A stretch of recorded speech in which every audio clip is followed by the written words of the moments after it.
Aujourd'hui, nous avons 40 véhicules qui tournent au colza, donc nous avons validé au niveau technique, je dirais, la méthodologie, deuxièmement, la partie ravitaillement et de vérifier que cela fonctionne. Nous allons recevoir notre premier camion en B100 exclusif, donc là avec une carte grise B1, qui nous permet, je dirais effectivement, de ne tourner qu'au colza et on ne pourra tourner à l'intérieur de ces véhicules-là qu'au colza.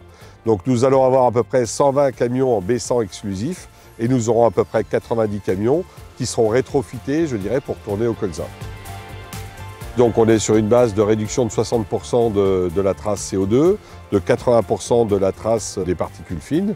Et aujourd'hui, ce qui est le plus important, c'est que normalement, notre transition va se faire de façon extrêmement rapide, parce que d'ici fin 2022, nous pensons, je dirais, ne plus utiliser de carburant fossile.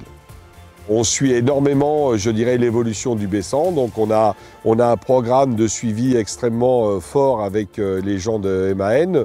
Ça représente à peu près 6000 m3 de carburant. 6000 m3 de carburant, c'est à peu près 13 500, 14 000 tonnes de CO2 économisées dans le cadre des véhicules routiers. Nous avons exactement la même démarche dans le cadre de nos machines de travaux publics, où le bilan global de réduction de la trace CO2 d'ici fin 2022 devrait se monter à peu près 23 000 tonnes.